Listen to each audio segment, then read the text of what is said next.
നമ്മുടെ പ്രൈവറ്റ് ക്ലാസിന്റെ ക്ലാസ്സാണ്. 6ാമത്തെ ക്ലാസ്സിലേക്ക് എല്ലാവരെയും യേശുവിന്റെ നാമത്തിൽ സ്നേഹവന്ദനത്തെ അറിയിക്കുന്നു.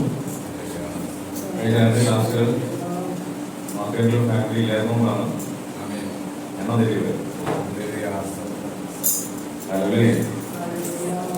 നമ്മൾ ഈ വചന ക്ലാസ്സുകൾ തുടർമാനമായി പഠിക്കുന്നതിന്റെ ഉദ്ദേശം നമ്മുടെ ജഡത്തെ നമ്മൾ കൺട്രോൾ ചെയ്യണം. എന്താണ്? നമ്മുടെ ജഡത്തെ, ശരീരത്തെ, ആത്മമനുഷ്യനുണ്ട്, ജഡീക മനുഷ്യനുണ്ട്. ഈ ജഡീക മനുഷ്യനെ മരിപ്പിക്കുക. മരിപ്പിച്ചാണ് പോയത്. അവനെ മരിപ്പിക്കാതെ ഉറക്കി കിടക്കുന്ന പരിപാടിയല്ല, മരിപ്പിക്കുക. അപ്പോ നമ്മൾ ഏത് തോട്ടത്തിൽ ദൈവത്തിന്റെ സൃഷ്ടിയെ കുറിച്ച് നമ്മൾ പഠിച്ചിട്ട്, മനുഷ്യനെ ഉണ്ടാക്കുന്നത് നമ്മൾ പഠിച്ചിട്ട്, മനുഷ്യനെ എന്താണ് ദൈവത്തിൽ നിന്ന് അകറ്റുന്നത് എന്നുള്ളതാണ് നമ്മൾ പഠിച്ചിരിക്കുന്നത്. അതിനകത്ത് നമ്മൾ ആദ്യത്തെ ഭാഗത്തേക്ക് കിടക്കുന്നത് അവന്റെ ശരീരത്തിൽ ഉള്ള അവയവങ്ങൾ ഏതൊക്കെ തരത്തിലാണ് ദൈവത്തിൽ നിന്ന് മനുഷ്യനെ അകറ്റുന്നത് എന്നുള്ളതാണ് നമ്മൾ പഠിച്ചുകൊണ്ടിരിക്കുന്നത്. അതിനകത്ത് ആദ്യം നമ്മൾ പഠിച്ചു നമ്മുടെ ശരീരത്തിനെ നാവ് എങ്ങനെയാണ്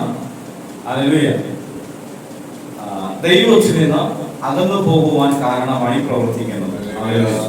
നാവിനെ കടിഞ്ഞാണിട്ട് സൂക്ഷിക്കുവാൻ തക്കവണ്ണം നമ്മൾ പ്രാർത്ഥിക്കുകയും ചെയ്തു, പഠിക്കുകയും ചെയ്തു. അപ്പോൾ നാവിന്റെ മേൽ ഒരു അധികാരം ദൈവം ആ ഒരു കടിഞ്ഞാൻ ഇട്ടു എന്ന് എത്ര പേർക്ക് വിശ്വാസമുണ്ട്? ഇതുവരെ നമ്മൾ സംസാരിക്കുകയും പ്രവർത്തിക്കുകയും ചെയ്തതുപോലെയല്ല. ഓരോ ക്ലാസ് കഴിയുമ്പോഴും നമ്മുടെ ശരീരത്തിന് ആ വ്യത്യാസം അനുഭവിക്കണം. ആമേൻ. ഹല്ലേലൂയ. രണ്ടാമത് നമ്മൾ പഠിച്ചു കാത്, എന്തൊക്കെ നമ്മൾ കേൾക്കണം, എന്തൊക്കെ നമ്മൾ കേൾക്കരുത്. ആമേൻ. അപ്പൊ കേൾക്കുന്നത് എല്ലാം ഹൃദയത്തിൽ സംഭവിക്കുമെന്ന് നമ്മൾ പഠിച്ചു. അടുത്തത് നമ്മൾ പഠിക്കുന്നത് കണ്ണ്. ഈ പഞ്ചേന്ദ്രിയങ്ങൾക്ക് ഒരു പ്രത്യേകതയുണ്ട്. ഈ പഞ്ചേന്ദ്രിയങ്ങളെല്ലാം കാണുന്നതും കേൾക്കുന്നതും സ്പർശിക്കുന്നതും എല്ലാം ഗ്രഹിക്കും. ഹലോ, കണ്ണ് ഒരു കാര്യം കണ്ടു കഴിഞ്ഞാൽ നമ്മുടെ ഹൃദയത്തിൽ അത് പതിയും. ആന എങ്ങനെയാണെന്ന് ആർക്കറിയാം? കണ്ണുള്ളവർക്ക് കണ്ടറിയാം. ഒരിക്കൽ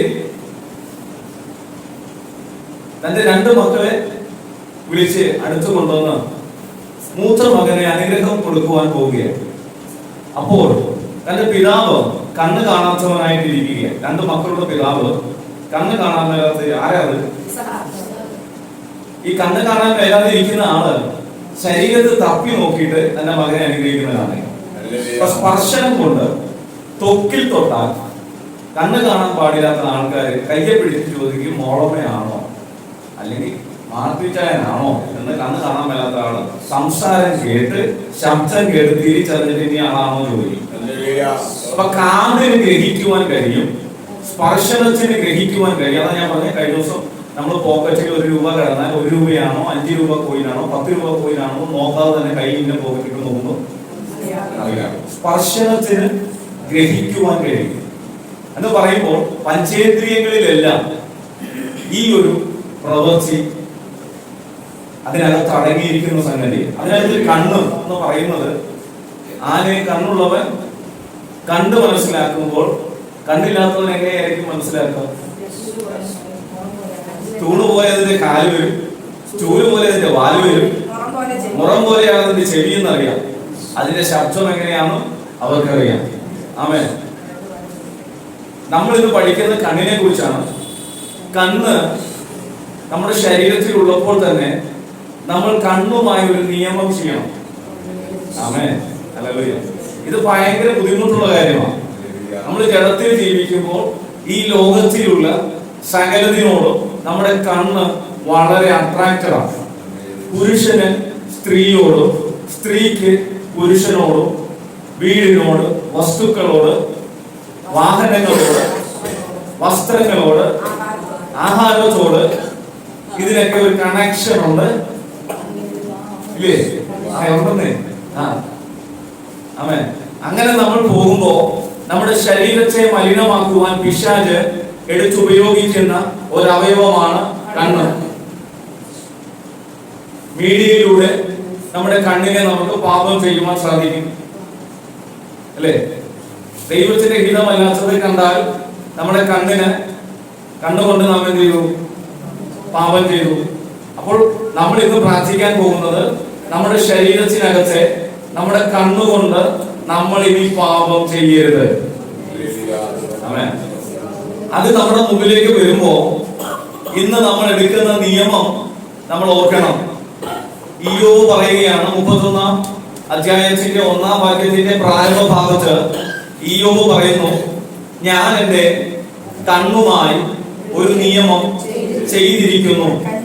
ഇന്ന് വൈകാലം എന്റെ ശബ്ദം കേൾക്കുന്ന നിങ്ങളോട് ദൈവത്തിന്റെ ആത്മാവിന് ചോദിക്കുവാനുള്ളത്, നിങ്ങളുടെ കണ്ണുമായി ഒരു നിയമം ചെയ്യുവാൻ ഞാനും നിങ്ങളും ഒരുക്കമാണ്.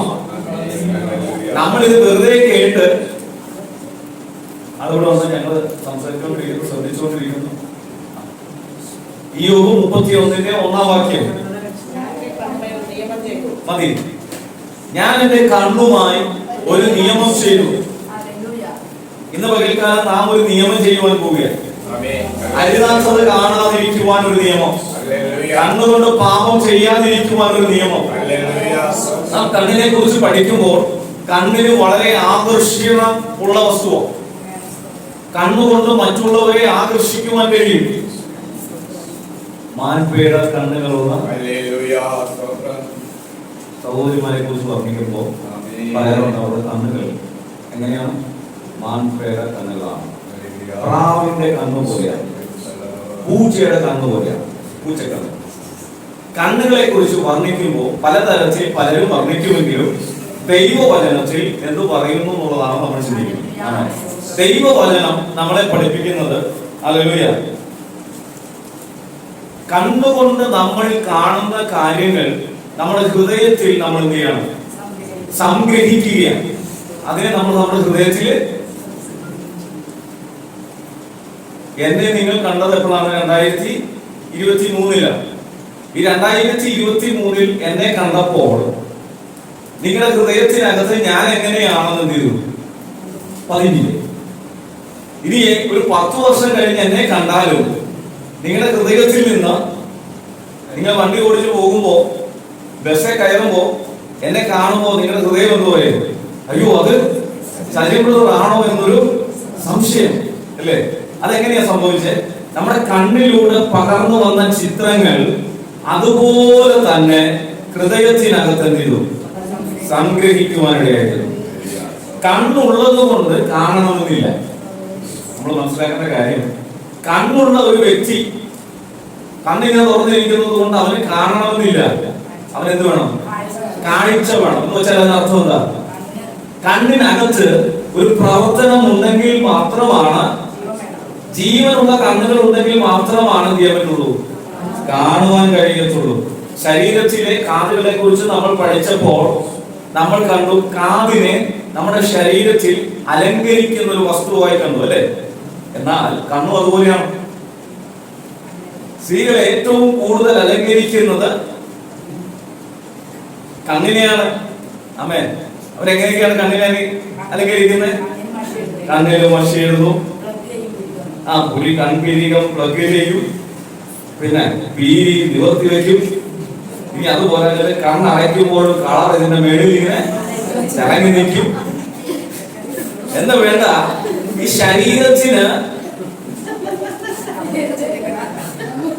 ശരീരത്തിന് സൗന്ദര്യം നൽകുന്നതിൽ പ്രധാന പങ്ക് വഹിക്കുന്ന ഒരു അവയവമാണ് കണ്ണ്.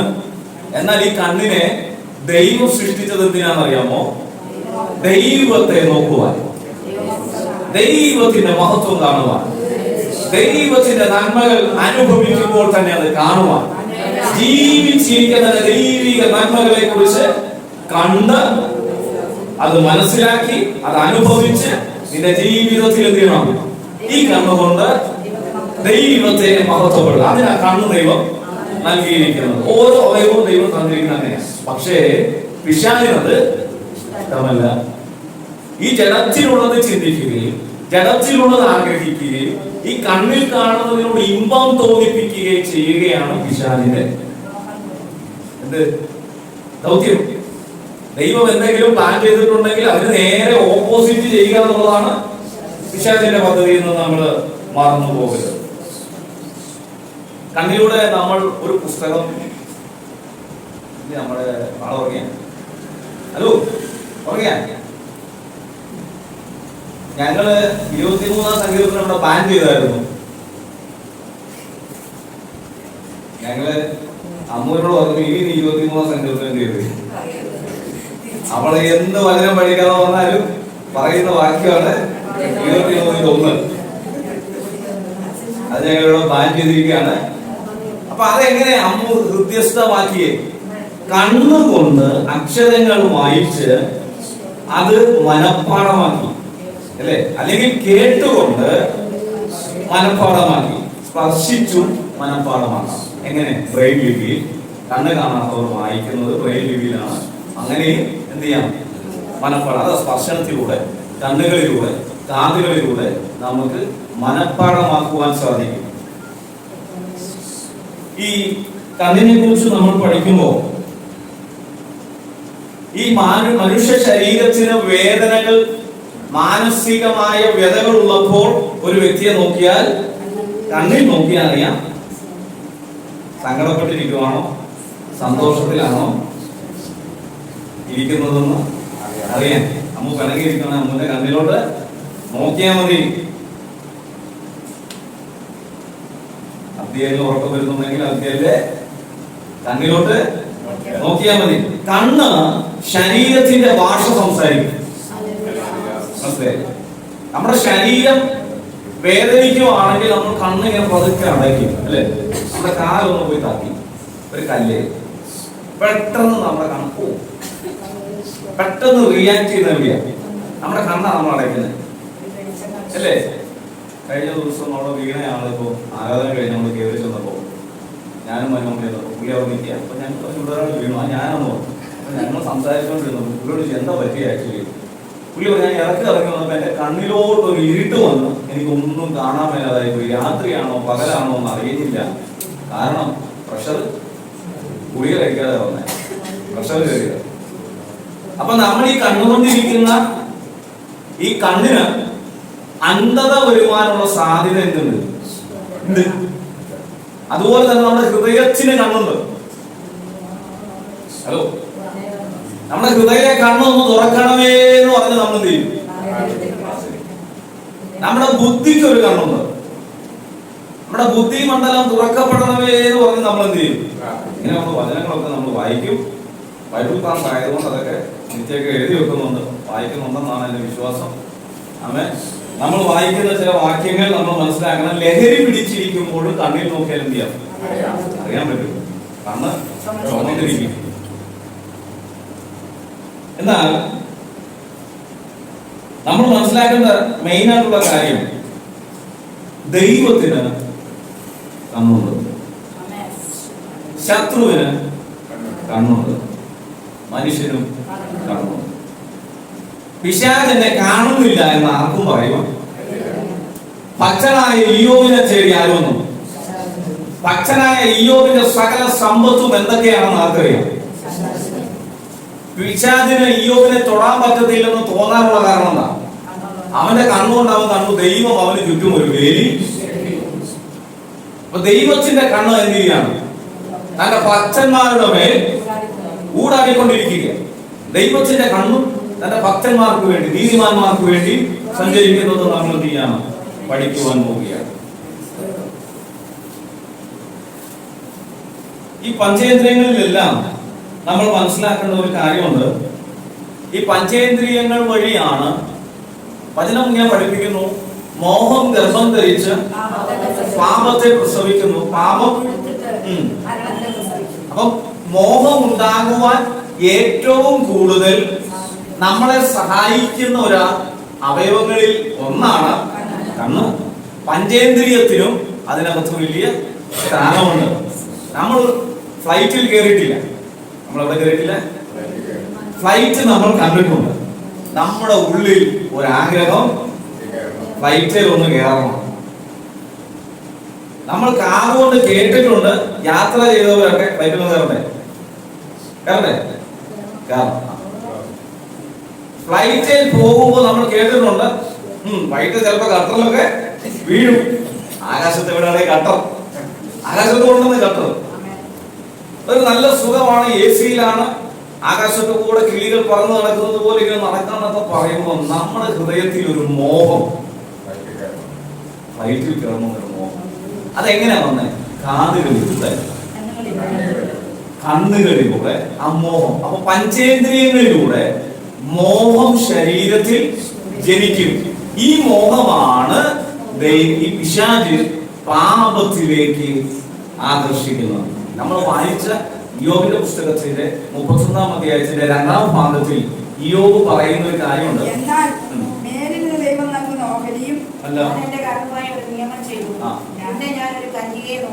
കണ്ടോ, ഇയ്യോബ് ഒരു പുരുഷനാണ്. ഇയ്യോബിന് പാപം വന്നത് എവിടെയാണ്? ഇയ്യോബിന് പാപം ചെയ്യണമെന്ന് തോന്നുന്നത് എവിടെയാണ്? പുരുഷന് സ്ത്രീയോട്, സ്ത്രീക്ക് പുരുഷനോട്. ഇത് ലോകത്തിൽ ദൈവം സൃഷ്ടിച്ചു വെച്ചിരിക്കുന്ന ഒരു സംഗതിയാണ്. പെണ്ണുങ്ങൾ നടന്നു വരുമ്പോൾ പുരുഷന്മാർ ഇങ്ങനെ പോവും,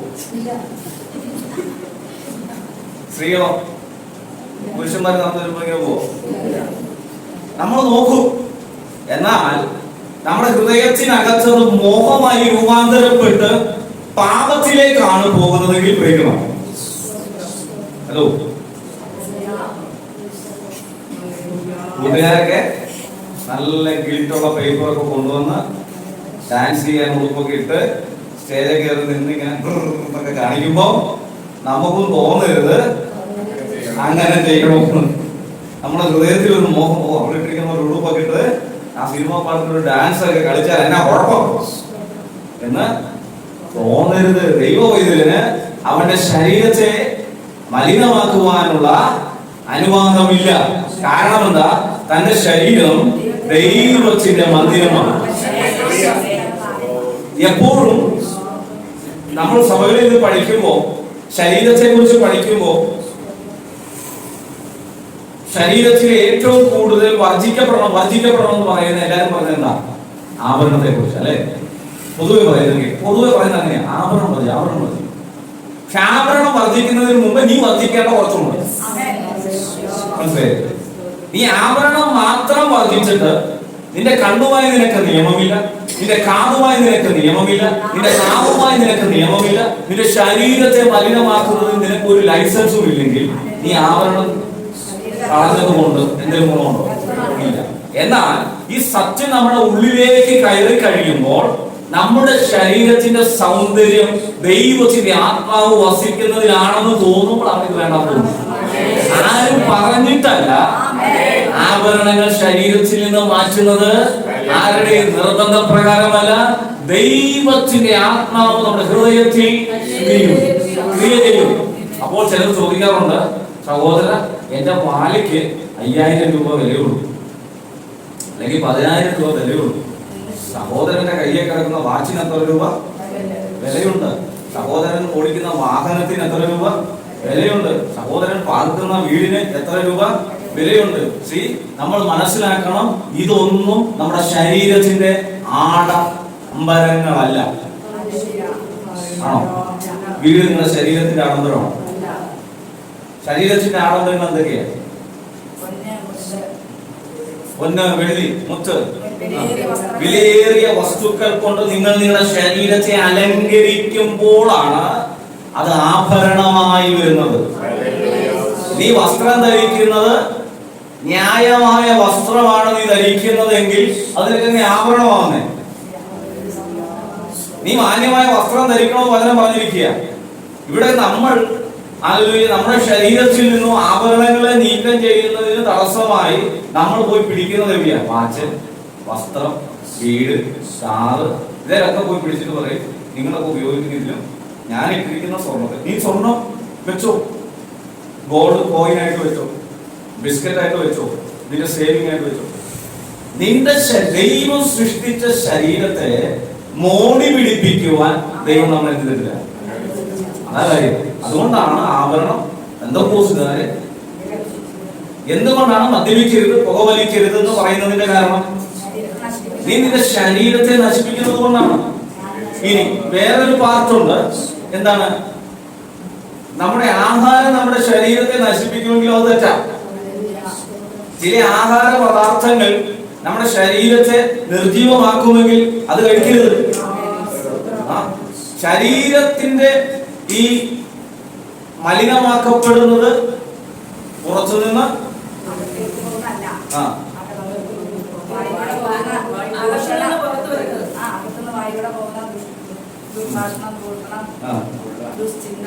ആത്മാവിൽ അങ്ങനെ. ആത്മാവിൽ നാം ചിന്തിക്കുമ്പോൾ നമ്മളെ അശുദ്ധമാക്കുന്നത് എന്താ? നമ്മുടെ വായിൽ നിന്ന് പുറത്തോട്ട് വരുന്നത്, എന്നിട്ട് നാക്കിൽ കൂടെ വരുന്നത്, കണ്ണിൽ കൂടെ കാണുന്നത്, ചെവി കൂടെ കേൾക്കുന്നതിനോടുള്ള യോജിപ്പ്, മനസ്സ് അതിനോട് ഐക്യമത്യപ്പെട്ട് കഴിയുമ്പോൾ നമ്മളെന്താ അവരുമായി എന്ത് ചെയ്യും? അവരുമായി നമ്മളൊരു കോൺട്രാക്ട് എത്തും. ഇതൊക്കെ ഓക്കെ, ഞായറാഴ്ച മാത്രം ഞാൻ വിശുദ്ധനായിട്ട് ജീവിക്കുന്നുള്ളൂ. കോൺട്രാക്ട് വരുമ്പോൾ ആണ് പ്രശ്നം. എന്നാൽ നമ്മുടെ ശരീരത്തിനകത്ത് അങ്ങനെ പറയുമ്പോൾ ഒരു കള്ളുകൂടി ചോദിക്കുക, അകത്തോട്ട് പോകുന്ന ഒന്നും അശുദ്ധമാക്കുന്നില്ലെങ്കിൽ ഞാൻ ഇത്തിരി കള്ളു കുടിച്ചാൽ എന്നാ കുഴപ്പം? ഞാൻ ഇത്തിരി പുക വലിച്ചാൽ എന്നാ കുഴപ്പം? ചോദിച്ചു. നമ്മളൊക്കെ പറഞ്ഞില്ലേ, അകത്തോട്ട് പോകുന്നതല്ല പുറത്തോട്ട് വരുന്നതാണ് നിന്നെ അശുദ്ധം. അങ്ങനല്ല, നിന്റെ ശരീരത്തിന് അശുദ്ധമാക്കുന്നത് അകത്തോട്ട് പോകുന്നത്, നിന്റെ ആത്മമനുഷ്യനെ അശുദ്ധനാക്കുന്നത് പുറത്തോട്ട് പോകുന്നത്. ഹലോ, ക്ലിയർ ആയോ? നിന്റെ ശരീരത്തെ, ജഡത്തെ അശുദ്ധമാക്കുന്നത് നീ അകത്തോട്ട് സേവിക്കുന്ന നിന്റെ ഭക്ഷണം, പാനീയം, സിഗരറ്റ് ഒക്കെയാണ് ചെയ്യുന്നത്, ശരീരത്തെ അശുദ്ധമാക്കുന്നത്. എന്നാൽ നിന്റെ ആത്മമനുഷ്യനെ അശുദ്ധമാക്കുന്നത് നീ പുറത്തോട്ട് വിടുന്നതിനെ. അങ്ങനെ വചനം പഠിപ്പിച്ചേ. ആമേൻ. നമുക്ക് ചില വാക്യങ്ങളിലൂടെ അല്ലെങ്കിൽ ചില കാര്യങ്ങൾ നമുക്ക് ചിന്തിക്കുവാൻ ഇടയായി തീരട്ടെ. നമ്മുടെ കണ്ണുകളും ജന്തുക്കളുടെ കണ്ണുകളും വ്യത്യാസമുണ്ട്. മൃഗങ്ങളുടെ കണ്ണുകളും നമ്മുടെ കണ്ണുകളും വ്യത്യാസമുണ്ട്. നമ്മുടെ കണ്ണിന്റെ പ്രത്യേകത എന്താ? പകൽ മാത്രമേ നമുക്ക് കാഴ്ചയുള്ളൂ. മൃഗങ്ങൾക്ക് എന്തുണ്ട്? പകൽ മാത്രം കാഴ്ച കൊടുത്തിട്ട് ഈ കളിയാണ്. ഈ രാത്രി കൂടെ കാഴ്ച ഉണ്ടെങ്കിൽ പറയേണ്ട കാര്യമുണ്ടോ? മനുഷ്യന്റെ കാര്യം. രാത്രി കാണാനിട്ട് അവൻ കാണാനുള്ള സംവിധാനം ഉണ്ടാക്കി. എന്താ ഉണ്ടാക്കിയേ? വെട്ടത്തെ ഉണ്ടാക്കി. ദൈവം വെട്ടം വെച്ചു 12 മണിക്കൂർ. മനുഷ്യൻ എന്ത് ചെയ്യണം? രാത്രി പകലാക്കാനുള്ള പരിപാടിയാണ്. ജന്തുക്കൾക്ക്, ആനയ്ക്കൊക്കെ കറക്റ്റ് നമ്മുടെ വീട് അറിയാം. എങ്ങനെ വരുന്നേ? ഒരു കുഴി പോലും വീഴാതെ, എന്തോരം കിണറുണ്ട്, അവിടെ ഒന്നും വീഴാതെ കൃത്യമായിട്ട് നമ്മുടെ പറമ്പിൽ വന്ന് കയറും. അപ്പൊ കണ്ണ് എന്ന് പറയുമ്പോ നമ്മൾ മനസ്സിലാക്കേണ്ട ഒന്ന്, നമ്മൾ ചിന്തിക്കുന്ന 18ന്റെ അടിസ്ഥാനത്തിലാണ്. ആമേൻ. ഉൽപ്പത്തി പുസ്തകം 39-ാം അധ്യായം 7-ാം വാക്യം വായിച്ചാൽ.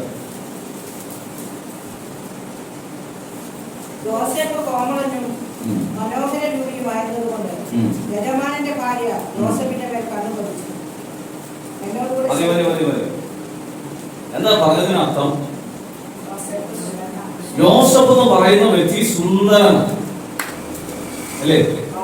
അവൻ കോമള രൂപിയാണ്. അവിടെ എന്താ സംഭവിച്ചത്? യജമാനന്റെ ഭാര്യയുടെ കണ്ണ് എവിടെ പോയി പതിച്ചു? യോസഫിന്റെ മേൽ പതിച്ചു. അത് ദൈവികമാണോ വൈശാരികമാണോ? വൈശാരികമാണ്. ഇത് മനസ്സിലാക്കി യോസഫ് എന്ത് ചെയ്തു? ഓടിപ്പോയി. ആമേൻ. ഹവ്വയും ആദമും എവിടെയാണ്? ഏദൻ തോട്ടത്തിലാണ്. നമ്മൾ വായിക്കുന്ന പുസ്തകത്തിൽ, ഉൽപ്പത്തി പുസ്തകം 2-ാം അധ്യായത്തിലാണെന്ന് തോന്നുന്നു. ആ പുസ്തകത്തിൽ കാണാം, ഹവ്വ കണ്ടു, കാണുവാൻ ഭംഗിയുള്ളതും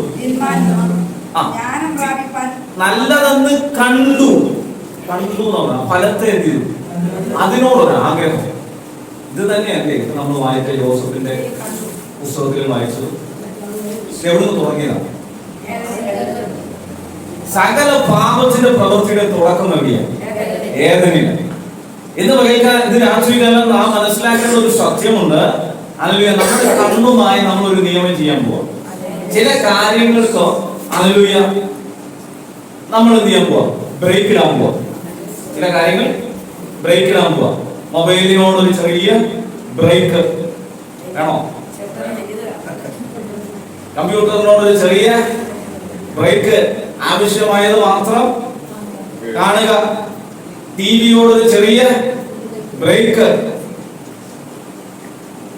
ഇത് ഓൺലൈനിലൂടെ കാണുന്നവർ പറയും ചെറുതല്ല, വലിയ ബ്രേക്ക് തന്നെ. അപ്പൊ അങ്ങനെ ജീവിക്കാൻ ഇന്നത്തെ കാലഘട്ടത്തിൽ വലിയ ബ്രേക്ക് ഇട്ട് ടി വി കാണുന്നില്ല. ROC TV കാണാൻ പറ്റുമോ? പവർ വിഷൻ കാണാൻ പറ്റുമോ? കാരണം വലിയ ബ്രേക്ക് ഇട്ടില്ലേ. അതാ പറഞ്ഞേ, ഒരു ബ്രേക്ക്. മൊബൈലിലൂടെ എന്തെങ്കിലും കാണാൻ പറ്റുമോ?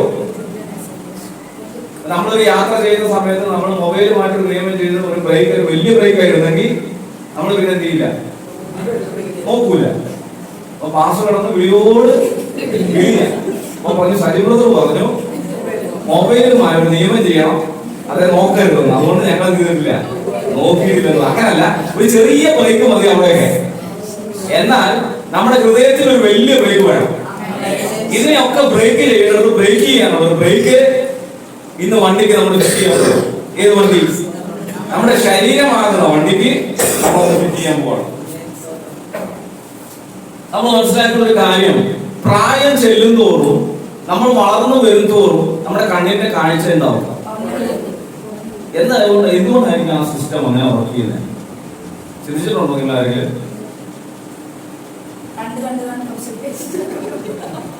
കണ്ട് കണ്ട് കണ്ട് കണ്ട് കണ്ണ് തീർന്നു, മടുത്തു. എന്തായാലും ഇനി കുഴിയിലോട്ട് പോകുക. കുറേശ്ശെ കണ്ട് മാനസാന്തരപ്പെട്ടങ്ങ് പോയേക്കാം. അങ്ങനെയാണോ? അല്ല, കണ്ണ് ദൈവം തന്നത് നമ്മുടെ മരണം വരെ കാണാൻ. അയ്യോ, അങ്ങനെയൊന്നും പറയല്ലേ. പ്രായമായ കണ്ണിന് കാഴ്ചക്കുറവൊക്കെ വരും. എന്നാൽ ചോദിക്കുന്നതിലും നിലയ്ക്കുന്നതിലും അത്യന്തപരമായി നിന്നെ അനുഗ്രഹിക്കാമെന്ന് വാക്ക് പറയുന്ന ഒരു കർത്താവുണ്ട്. ആ കർത്താവ് പറയുക, മോശയുടെ കണ്ണിന്റെ ദൃഷ്ടി മങ്ങിയില്ല. ഹലോ, 120 വയസ്സ് വരെ കൂടി ജീവിച്ചു. നമുക്ക് നോക്കാം. 48 ഉൽപ്പത്തി പുസ്തകം 48:10 എന്താണ് പറയുന്നത് നോക്കി.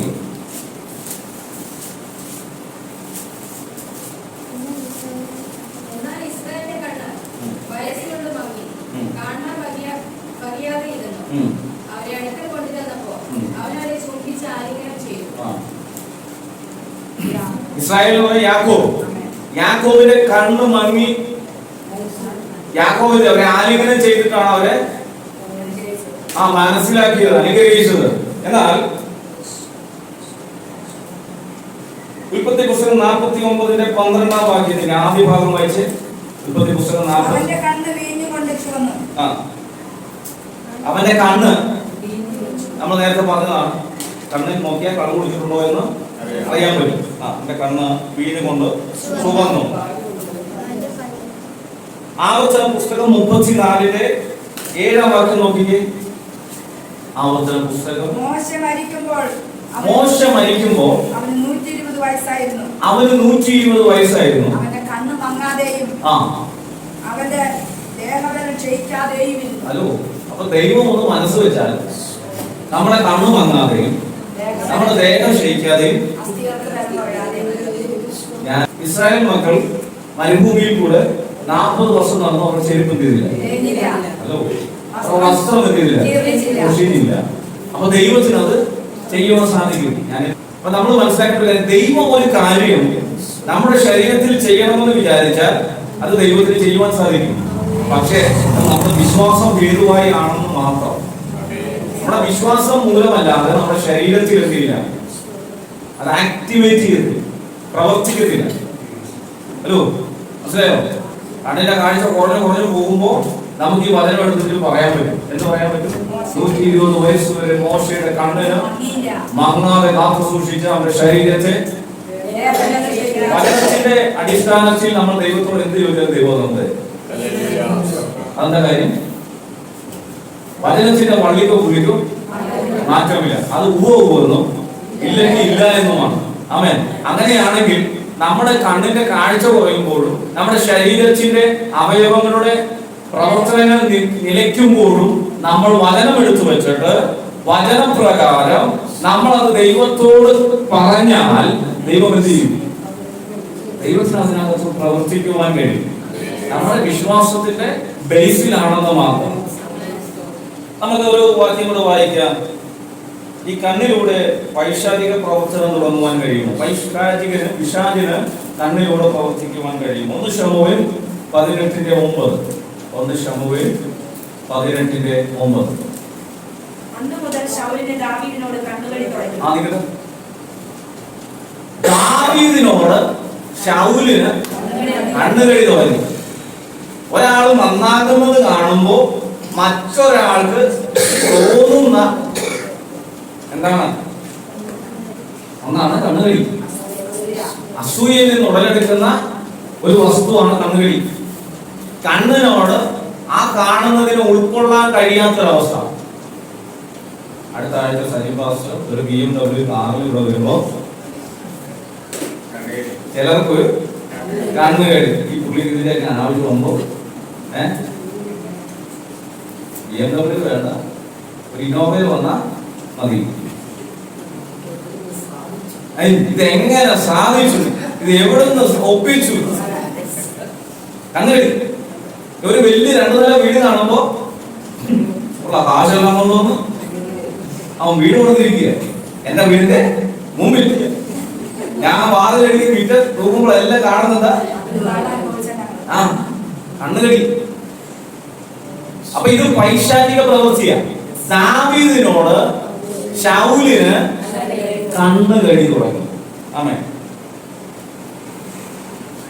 1 രാജാക്കന്മാർ 10-ാം അധ്യായം 7-ാം വാക്യം.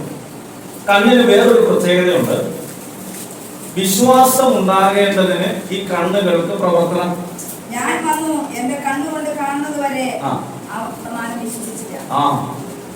ഒരു വിശ്വാസം നടക്കണമെങ്കിൽ ഏറ്റവും കൂടുതൽ മനുഷ്യന് ആവശ്യമുണ്ട് കണ്ണുകൊണ്ട് കാണണം. അതുകൊണ്ടാണ് ധനവാൻ ലാസറിനെ സ്വർഗത്തിൽ കണ്ടപ്പോ ധനവാൻ അബ്രഹാം പിതാവിനോട് പറയുന്ന കാര്യമുണ്ട്.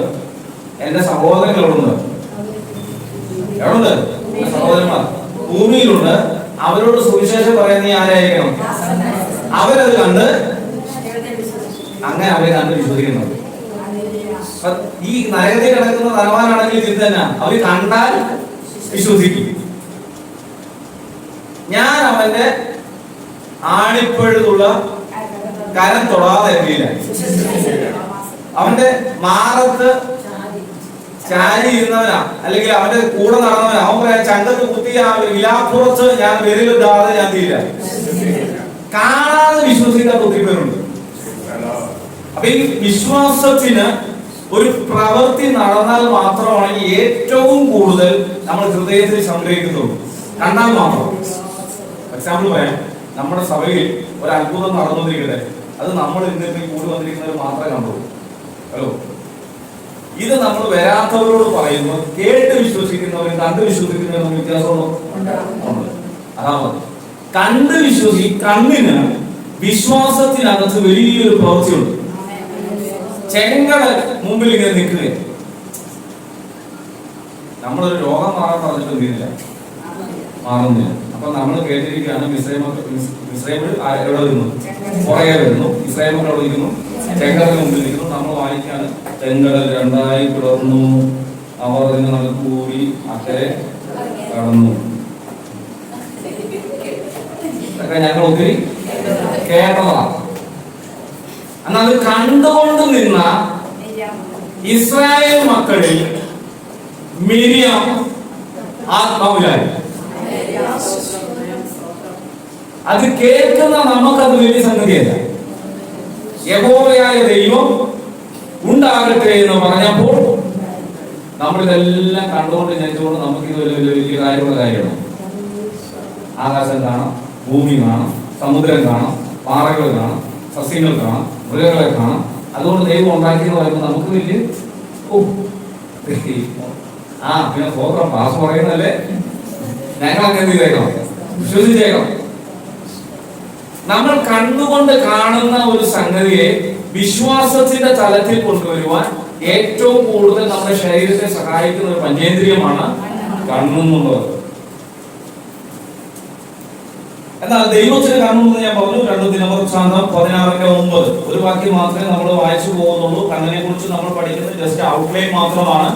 പഞ്ചേന്ദ്രിയങ്ങളെ കുറിച്ച് നമ്മൾ പഠിച്ചു പോകുന്നത് ഔട്ട്ലൈൻ മാത്രമാണ് കേട്ടോ.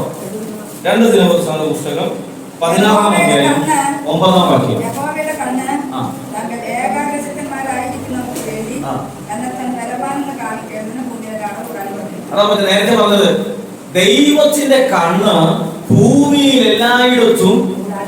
അപ്പൊ നമ്മളെ എല്ലാം ചെയ്യുന്നുണ്ട്, ദൈവത്തിന്റെ കണ്ണ് കാണുന്നുണ്ട്. വേറൊരു വാക്യം പറയുകയാണ്, നിങ്ങൾ നക്ഷത്രങ്ങളുടെ ഇടയിൽ പോയി വെച്ചാലും സമുദ്രത്തിനടിയിൽ പോയി பார்த்தாലും ഭൂമിയുടെ ഏത് അറ്റത്ത് പോയി ഒളിച്ചാലും എന്റെ കണ്ണ് അവിടെയും ഉണ്ട്. അപ്പൊ ദൈവത്തിന്റെ കണ്ണ് മനുഷ്യന്റെ കണ്ണ് പോലെ അല്ല.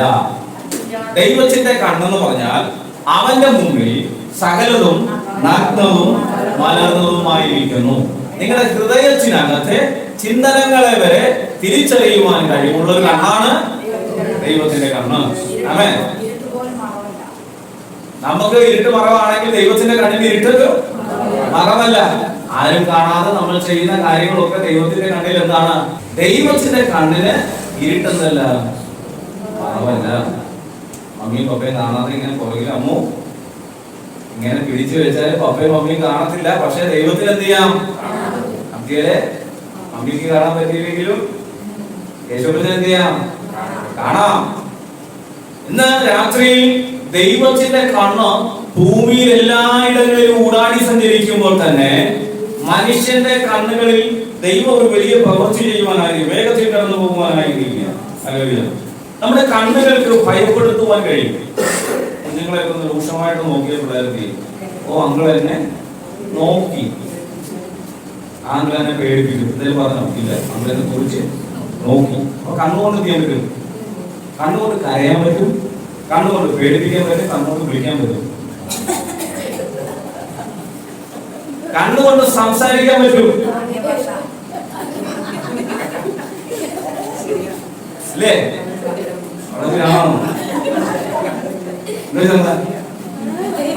അതിലെ ഇറങ്ങി പോയിക്കോ വരാൻ. അപ്പൊ സംസാരിക്കാനുള്ള ശബ്ദമില്ലെങ്കിലും കണ്ണിനെന്തുണ്ട്? ആംഗ്യഭാഷയുണ്ട്. ആമേൻ. ഇയ്യോബിന്റെ പുസ്തകം 16:9 എന്താ പറയുന്നത്? ഇയ്യോബ് 16:9.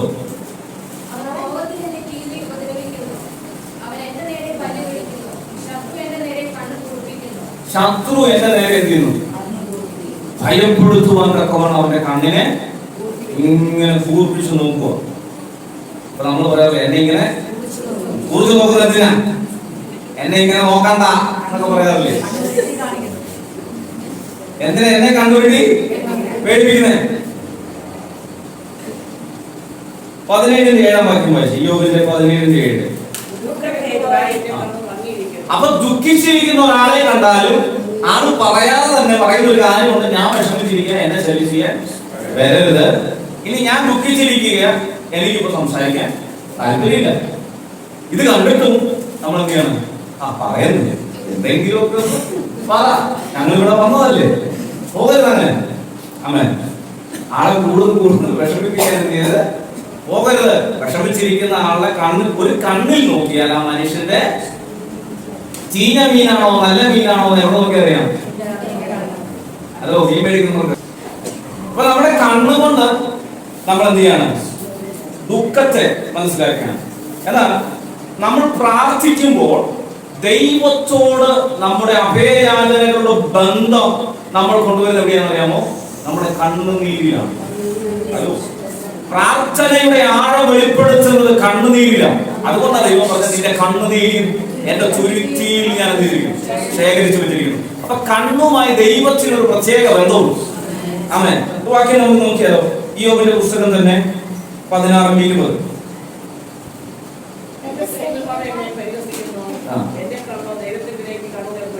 എന്റെ കണ്ണുനീർ ദൈവത്തിങ്കിലേക്ക് പൊഴിക്കുന്നു. അപ്പോൾ ഒരു ദൈവഭക്തനായ ഒരു വ്യക്തി കണ്ണുനീർ പൊഴിക്കുന്നുണ്ടെങ്കിൽ അവൻ എവിടേക്കാണ് കണ്ണുനീർ പൊഴിക്കുന്നത്? മനുഷ്യരുടെ സഹായം വ്യർത്ഥം, ദൈവത്തിന്റെ സഹായം എന്നും നിലനിൽക്കുന്നതാണ്. ഹല്ലേലൂയ. നമ്മൾ മനുഷ്യന്റെ അടുത്ത് ഒരു കാര്യം ചോദിക്കുന്നതിലും നല്ലത് നമ്മൾ ആരും കാണാതെ നമ്മുടെ മുറിക്കകത്ത് കയറിയിരുന്ന് പ്രാർത്ഥിച്ചാൽ മനുഷ്യരുടെ മുമ്പിൽ നിന്റെ തല ഉയർന്നിരിക്കും, ദൈവം നിനക്ക് വേണ്ടി അത്ഭുതങ്ങൾ ചെയ്യും. ഈ കണ്ണിന് വലിയ പ്രാധാന്യമുണ്ടെന്നേ. ഈ ദൈവത്തിന്റെ കണ്ണിന് ഞാൻ സങ്കീർത്തനം 11:4 പറഞ്ഞുകൊണ്ട് യഹോവയുടെ സിംഹാസനം സ്വർഗ്ഗത്തിലാകുന്നു, അവന്റെ കണ്ണുകൾ ദർശിക്കുന്നു, അവന്റെ കൺപോളകൾ മനുഷ്യപുത്രന്മാരെ ശോധന ചെയ്യുന്നു. ദൈവം എവിടെ ഇരിക്കുന്നെന്നാ പറഞ്ഞ? സ്വർഗ്ഗത്തിൽ. അവിടെ സിംഹാസനത്തിൽ ഇരുന്നു കൊണ്ട് ഭൂമിയിൽ ഇരിക്കുന്ന വ്യക്തികളെ, മനുഷ്യരെ കാണുവാൻ തക്കവണ്ണം അവന്റെ കണ്ണത്ര വലിപ്പമേറിയ. നമുക്ക് മാക്സിമം കാണാൻ പറ്റുന്ന എന്താ? ആകാശവും നക്ഷത്രങ്ങളും സൂര്യനും ചന്ദ്രനും. ദൈവം പറയാണ്, എനിക്ക് അവിടെ നിന്ന് നോക്കിയാൽ നീ എന്താ ചെയ്യുന്നത് കൃത്യമായി കാണാം. അങ്ങനെ ഒരു ദൈവത്തെയാണോ ഞാനും നീ സേവിക്കുന്നത്? എന്നാൽ ഈ ഭൂമിയിൽ അങ്ങനെ അല്ലാത്ത ദൈവങ്ങളുണ്ട്.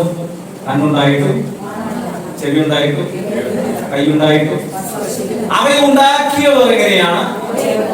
എന്നാൽ നാമോ നമ്മുടെ കണ്ണുണ്ടാക്കിയ ദൈവത്തെ ഹല്ലേലൂയ നമ്മൾ വിശ്വസിക്കുന്നത് എങ്ങനെയാ? അവൻ സ്വർഗത്തിൽ ഇരുന്നാലും എന്നെ കാണും.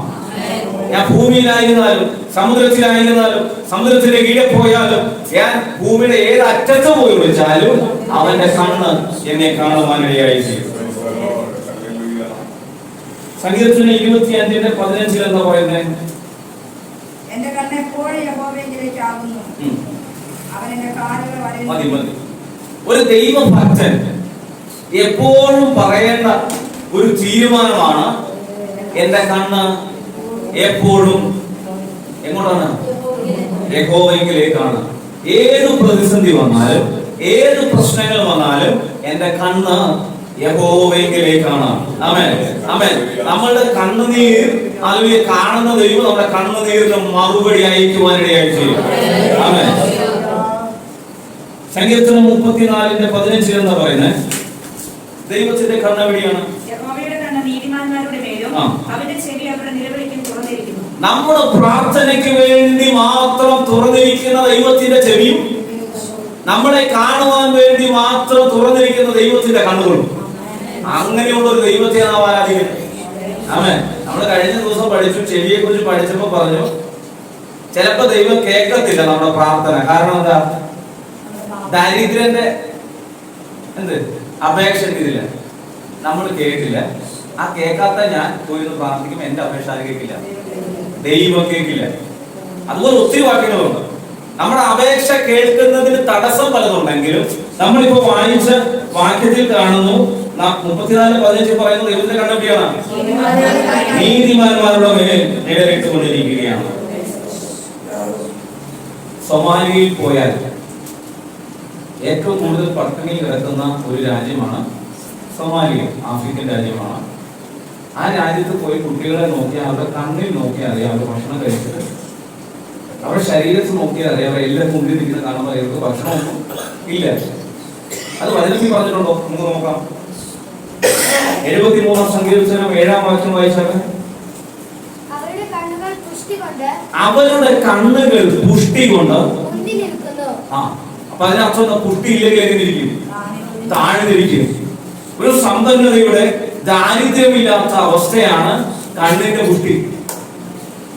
അപ്പൊ ഒരു വീട്ടിൽ ഭക്ഷണമില്ലെങ്കിൽ, ഒരു ആഴ്ച 2 ആഴ്ച ഭക്ഷണം കഴിച്ചില്ലെങ്കിൽ കണ്ണെ നോക്കിയാൽ അറിയാം എന്തോ ഭക്ഷണം കഴിക്കാതെ എന്തോ ഒരു പ്രശ്നം അവിടെ ഉണ്ടാവും. ആമേൻ.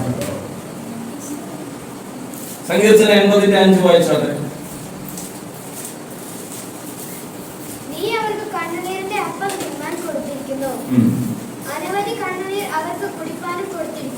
ദൈവം ഒരു ശിക്ഷ വിധിച്ചിരിക്കുക. ദൈവം നേരത്തെ പറഞ്ഞു, നിങ്ങളുടെ കണ്ണുനീർ ഞാൻ തുരുത്തിയിരിക്കുന്നു, ശേഖരിച്ചിരിക്കുന്നു. ഇവിടെ വായിച്ച വാക്യം എന്താ? കണ്ണുനീരിന്റെ അപ്പം തിന്മാൻ തന്നിരിക്കുക, കണ്ണുനീർ കുടിക്കാൻ കൊടുത്തിരിക്കുക. അതൊരു അനുഗ്രഹത്തിന്റെ അവസ്ഥയാണോ? ജീവിതകാലം മുഴുവൻ കണ്ണുനീരോടുകൂടി അപ്പം ഭക്ഷിക്കുന്ന അവസ്ഥ അനുഗ്രഹമാണോ? ജീവിതകാലം മുഴുവൻ കണ്ണുനീർ കുടിക്കുന്നത് അനുഗ്രഹമാണോ? ഇത് പകൽക്കാലം ദൈവത്തിന്റെ ശിക്ഷാവധി ദൈവമക്കളുടെ മേൽ വരരുത്. നമ്മുടെ കണ്ണുനീരിനെ തുരുത്തിയിൽ ശേഖരിക്കുന്ന അവസ്ഥയിലേക്ക് നാം മാറ്റപ്പെടുവാനിടയായി തീരണം. ദൈവം നമ്മളെ ശിക്ഷിച്ചാൽ ജീവിതകാലം മുഴുവൻ എന്ത് ചെയ്യേണ്ടി വരും? കണ്ണുനീർ കുടിക്കേണ്ടി വരും. കണ്ണുനീരിന്റെ അപ്പം തിന്നേണ്ടി വരും. ആമേൻ. സങ്കീർത്തനം 119:18 ദൈവം കണ്ണു തുറക്കണം. ആരുടെ കണ്ണു തുറക്കണം? സങ്കീർത്തനം 119:18. നിന്റെ ന്യായപ്രമാണത്തിലെ അത്ഭുതങ്ങളെ കാണേണ്ടതിന് ആ. എന്റെ കണ്ണുകളെ തുറക്കണമേ. കണ്ടോ, അവിടെ പറയുകയാണ് യഹോവ ഭക്തനായ ആമേൻ ഒരു വ്യക്തി മനസ്സിലാക്കേണ്ട ഒരു കാര്യമുണ്ട്. എന്താണ്? ന്യായപ്രമാണത്തെ കാണേണ്ടതിന്, ന്യായപ്രമാണത്തിലെ അത്ഭുതങ്ങളെ കാണേണ്ടതിന്. ന്യായപ്രമാണത്തിലെ അത്ഭുതങ്ങൾ ഏത് കണ്ണുകൊണ്ടാണ് കാണുന്നത്? ആത്മ കണ്ണുകൊണ്ടാണ്, മനുഷ്യന്റെ നഗ്നനേത്രങ്ങൾ കൊണ്ടല്ല. അത് കാണുവാൻ തക്കവണ്ണം എന്റെ ഹൃദയ കണ്ണുകൾ എന്ത് ചെയ്യണം? തുറക്കണമേ. 37 വാക്യം 119 തന്നെ 37. എങ്ങനെ? ഞാനൊരു നിയമം ചെയ്തു, വ്യാജത്തെ നോക്കാതെ വേണം. ആമേൻ. 82 വാക്യം. എപ്പോൾ നീ എന്നെ ആശ്വസിപ്പിക്കും എന്ന് വെച്ച് എന്റെ കണ്ണ് നിന്റെ വാഗ്ദാനം കാത്ത് ക്ഷീണിക്കുന്നു. ഞാനിങ്ങനെ കാത്തിരിക്കുക, ദൈവം എന്നെ എപ്പോഴാണ് ആശ്വസിപ്പിക്കുന്നത്. അങ്ങനെ ഒരു അവസ്ഥ ഒരു ദൈവവേദന ഉണ്ടാകുവാൻ ഇടവരരുത്. 123 വാക്യം.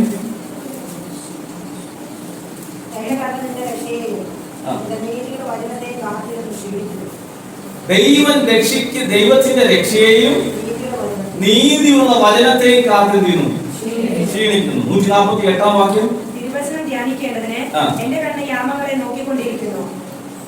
ഹലോ, തിരുവചനം ധ്യാനിക്കേണ്ടതിന് എന്റെ കണ്ണ് യാമങ്ങളെ നോക്കി. യാമം എന്ന് പറഞ്ഞാ സമയം. 7 മണിയായി, എനിക്ക് ബൈബിൾ വായിച്ച് പ്രാർത്ഥിക്കാൻ സമയമായിരുന്നു. ഹലോ, 119:148 അവിടെ പറയുന്നു തിരുവചനം ധ്യാനിക്കേണ്ടതിന്. അങ്ങനെ എന്തെങ്കിലും അവസ്ഥ ഉണ്ടോ നമ്മുടെ ജീവിതത്തിൽ? 7 മണിയാകുമ്പോൾ അങ്ങനെ ഒരു സ്പിരിറ്റ് നമ്മുടെ ഉള്ളിൽ വരുന്നുണ്ടോ? സമയമായി വചനം വായിക്കാൻ സമയമായി വരുന്നുണ്ടോ? വരുന്നില്ലെങ്കിൽ യഹോവ ഭക്തൻ എന്ത് ചെയ്യണം? ഇന്ന് മുതൽ എന്ത് ചെയ്യണം? ദൈവത്തിന്റെ വചനം പഠിക്കുവാനും ധ്യാനിക്കുവാനും ആ സമയമായി എന്നുള്ള ചിന്ത അവനെ ഭരിച്ചുകൊണ്ടിരിക്കുന്നു. ദൈവത്തിന്റെ വചനത്തിൽ നിന്നുള്ള വിടുതൽ നാം പ്രാപിക്കേണ്ടതിന് ദൈവത്തിന്റെ വചനത്തോടു കൂടി ഇരിക്കുവാൻ ഓരോ നേരവും ഓരോ സമയവും നാം എന്ത് ചെയ്യണം? നമ്മുടെ ഹൃദയത്തെ ഒരുക്കിയിരിക്കണം. നാം ഒരു തീരുമാനം എടുക്കണം. എന്ന പകൽ ഇന്ന് രാത്രി സങ്കീർത്തനം 121:1 വാക്യം. ഞാനൊരു തീരുമാനം എടുക്കുന്നു. എന്താണ്? എന്റെ കണ്ണ് നിങ്ങളുടെ കണ്ണല്ല, ഞാൻ പറയണം. എന്റെ കണ്ണ് പർവ്വതങ്ങളിലേക്ക് ഉയർത്തുന്നു. ആ നിനക്ക് സഹായം വരുന്ന പർവ്വതത്തിലേക്ക് എന്റെ കണ്ണിനെ ഉയർത്തുവാൻ ഞാൻ എന്ത് ചെയ്യാൻ പോകണം? ഒരു തീരുമാനം എടുക്കാൻ പോകും. ഇന്ന് രാത്രിയിൽ ആ ദൈവത്തിലേക്ക് നോക്കുവാൻ ഒരു പുതിയ തീരുമാനത്തോടെ വേണം നാം ഈ ക്ലാസ് കേൾക്കുവാൻ തക്കവണ്ണം. 123 സങ്കീർത്തനം 1 വാക്യത്തിൽ എന്താ പറയുന്നത്? എവിടേക്കാണ് നോക്കേണ്ടത്? പർവ്വതങ്ങളിലേക്ക് ഉയർത്തുന്നു എന്ന് പറയുമ്പോൾ പർവ്വതത്തിൽ ഇരിക്കുന്ന സഭകളിലോ പള്ളികളിലോ ക്ഷേത്രങ്ങളിലോ അല്ല നാം നോക്കേണ്ടത്. സ്വർഗ്ഗത്തിൽ വസിക്കുന്ന യഹോവയിലേക്ക് എന്റെ കണ്ണ് ഞാൻ എന്ത് ചെയ്യുന്നു? ഉയർത്തുന്നു.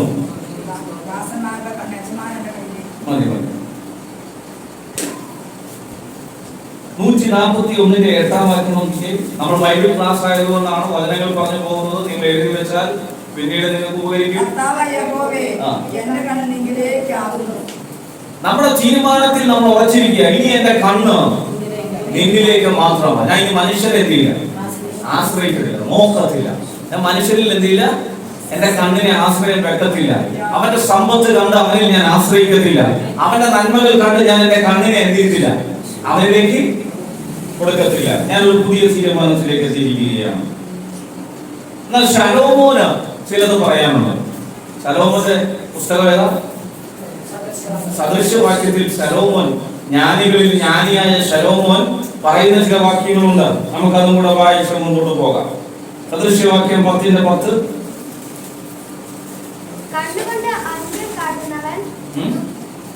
കണ്ണുകൊണ്ട് അന്യം കാട്ടുന്നവൻ ദുഃഖം വരുത്തുന്നു, തുറന്ന് ശാസിക്കുന്നവനോ സമാധാനം ഉണ്ടാകുന്നു. നേരത്തെ നമ്മൾ പറഞ്ഞില്ലേ കണ്ണുകൊണ്ടുള്ള ആക്ഷൻ, കണ്ണുകൊണ്ട് വിളിക്കുന്നത്. അങ്ങനെ ചെയ്യുന്നവർ എന്ത് വരുന്ന വായിച്ചേ? ഒന്നുകൂടെ വായിച്ചേ. കണ്ണുകൊണ്ട് കണ്ണുകൊണ്ട് ഇനി എന്നൊക്കെ ആംഗ്യം കാണിച്ചാലും നീ എന്ത് ചെയ്യണം? ദുഃഖവിധിയാണ്, വിളിച്ചു വരുത്തുകയാണ്. കണ്ണുകൊണ്ടല്ല സംസാരിക്കണ്ടേ, വായ കൊണ്ടാണ് സംസാരിക്കുന്നത് അല്ലേ? വായ തുറന്ന് സംസാരിക്കണം, കണ്ണുകൊണ്ട് എന്ത് ചെയ്യരുത്, തുറന്ന് ശാസിക്കുന്നവനോ സമാധാനം. ഇങ്ങനെ ഒന്ന് കാണിക്കരുത്. ഭാര്യ ഭർത്താവ് ഒരുമിച്ച് നിൽക്കുക. അപ്പൊ വഴിയെ പോകുന്ന ഒരാള് പെട്ടെന്ന് ഒരു കാര്യം പറയാൻ നമ്മുടെ അടുത്തോട്ട് വന്നു. പുള്ളി അത് പറഞ്ഞിട്ട് വേണം പോവാൻ. അപ്പൊ നമ്മളെന്ത് കാണിക്കും? എല്ലാം മിണ്ടാൻ പറ്റുമോ? കൊണ്ടാട്ടി പോകുന്നില്ലേ? ഇങ്ങനെ ആംഗ്യം കാണിക്കുന്നത് പറയാണ് എന്ത് ചെയ്യും? ദുഃഖം വിളിച്ചു വരുന്നത്. നീ അവിടെ നിന്ന് പോയി തിരിച്ചു വരുന്നത് വരെ നിനക്ക് സമാധാനം ചെയ്യും. ആ പുള്ളി വന്നപ്പോ നിങ്ങൾ എന്തിനാ കണ്ണ്, നീ എന്തിനാ കണ്ണടച്ചത് പറയാതെ എന്ത് ചെയ്യില്ല, അത് ദുഃഖം വിളിച്ച് വരുത്തും. അത്രയും പറഞ്ഞ് ഞാൻ പോവാം. അങ്ങനെ സദൃശവാക്യം 15-ാം അധ്യായം 3-ാം വാക്യത്തിൽ എന്ന് പറയുന്നത്, യഹോവയുടെ കണ്ണ് എല്ലായിടവും ഉണ്ട്. യഹോവയുടെ കണ്ണ് എല്ലായിടത്തും ഉണ്ടെന്നൊരു ഉറപ്പ് നമുക്ക് വേണം. ആകാത്തവരെയും കണ്ടവരെയും നോക്കിക്കൊണ്ടിരിക്കുക. രണ്ടുപേരെ നോക്കിക്കൊണ്ടിരിക്കുക. ദൈവം മഴ ആർക്കൊക്കെ കൊടുക്കുന്നു? ദുഷ്ടന്റെ മേലും നീതിമാന്റെ ദുഷ്ടന്റെ മേലും നീതിമാന്മാരുടെ മേലും മഴയും വെയിലും എല്ലാം കൊടുക്കുന്ന ദൈവം പറയുകയാണ്, ആകാത്തവരുടെ മേലും നല്ലവരുടെ മേലും എന്റെ കണ്ണുണ്ട്. അപ്പൊ നമ്മൾ ചോദിക്കാറില്ലേ, കർത്താവ് എത്ര ഇടിമിന്നൽ വേസ്റ്റ് ആയിട്ട് പോകുന്നു, ഇവന്റെ മേളിൽ എന്താ വരാത്തെന്ന് ചോദിക്കാറില്ലേ? ചോദിക്കാറുണ്ട്. ഈ ദേശത്ത് സമൂഹത്തിൽ ടൗണിൽ ജംഗ്ഷനിലൊക്കെ കുണ്ടകളായിട്ട് നടക്കുന്നവരുടെ മുമ്പിൽ അവരെ കൊണ്ട് ശല്യം കൂടി കഴിയുമ്പോൾ നമ്മൾ വിട്ടത്തിരുന്നൊക്കെ വർത്താനം പറയുന്ന പോലെ എന്തോ ഒരു ഇടി വെട്ടുന്നു, ഒരെണ്ണം എന്ത് ചെയ്യുന്നില്ല, അവരിട്ട് വെട്ടുന്നില്ലല്ലോ. ദൈവമേ എന്ന് തമാശ രൂപത്തിൽ നമ്മൾ പറയാറുണ്ട്. ഇപ്പൊ വായിച്ച വാക്യം എന്താ പറയുന്നത്? യഹോവയുടെ കണ്ണ് ആ ദുഷ്ടന്റെ മേലുണ്ട്, നമ്മുടെ മേലുണ്ട്. യഹോവ എന്ത് ചെയ്തോളൂ? ന്യായം വിധിച്ചോളൂ. 16-ാം അധ്യായത്തിന്റെ 30-ാം വാക്യം വായിച്ചാട്ടെ. കണ്ണ് അടയ്ക്കുന്നവൻ വക്രത നിരൂപിക്കുന്നു. നമ്മൾ ചില കാര്യങ്ങൾ പറയുമ്പോ കണ്ണടച്ച് കാലൊക്കെ ആട്ടി ഇങ്ങനെ ഇരിക്കും. പറഞ്ഞോ, കണ്ണടച്ചാൽ നീ സൂക്ഷിച്ചോളം, നിനക്കെതിരെയുള്ള അമ്പും വില്ലും പുള്ളി എന്ത് ചെയ്തോണ്ടിരിക്കുക, പുറകിൽ എടുത്തോണ്ടിരിക്കുക. എന്ത് സംസാരം കേൾക്കുമ്പോഴും കണ്ണടയ്ക്കുമ്പോൾ ഇത് കുറച്ച് നമ്മൾ എന്ത് ചെയ്യാൻ പോകണം, ബോഡി ലാംഗ്വേജ് പഠിപ്പിക്കാൻ. കണ്ണുമായി ബന്ധപ്പെട്ട ബോഡി ലാംഗ്വേജ് വചനത്തിലൂടെ. അപ്പൊ നമ്മൾ ഒരാളോട് വർത്താനം പറയുമ്പോൾ പുള്ളിക്ക് നമ്മളോട് എതിർത്ത് പറയാൻ പറ്റത്തില്ലെങ്കിൽ പുള്ളി എന്ത് ചെയ്യും? കണ്ണടച്ച് കളയും, തല തിരിച്ചു കളയും. കേൾക്കാൻ താല്പര്യമില്ലെന്നേ, പോയി എഴുന്നേറ്റ് പോയി എന്ന് പറയുന്നതിന് തുല്യമല്ലേ? ഒരാൾ വീട്ടിലോട്ട് വരുമ്പോ അവർക്ക് കണ്ണ് കൊടുക്കുന്നില്ല, മുഖം കൊടുക്കുന്നില്ലെങ്കിൽ അതിന് അർത്ഥം എന്താ? അവരോട് സംസാരിക്കാൻ താല്പര്യമില്ലെന്നാ. ആ വായിച്ച വാക്യത്തിൽ എന്താ പറയുന്നത്?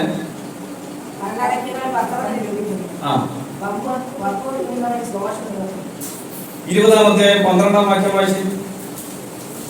കേൾക്കുന്ന ചെവി, കാണുന്ന കണ്ണ്, ഇവ രണ്ടും യഹോവ ഉണ്ടാക്കി. നമ്മളൊരു കാര്യം മനസ്സിലാക്കണം. ഏതൻ തോട്ടത്തിൽ ദൈവം മനുഷ്യനെ ഉണ്ടാക്കിയപ്പോൾ നാം നമ്മുടെ സ്വരൂപത്തിൽ സാദൃശ്യത്തിലും ആരുണ്ടാക്കാം? മനുഷ്യനെ ഉണ്ടാക്കുക. അപ്പൊ ദൈവത്തിന് കണ്ണുണ്ട്, അതുകൊണ്ട് നമുക്കും. ദൈവത്തിന് ചെവിയുണ്ട്, അതുകൊണ്ട് നമുക്കും. ദൈവത്തിന് ഹൃദയമുണ്ട്, അതുകൊണ്ട് നമുക്കും. പരിശുദ്ധാത്മാവിനെ എന്തെങ്കിലും പറഞ്ഞാൽ എന്തെന്ന് പറഞ്ഞു?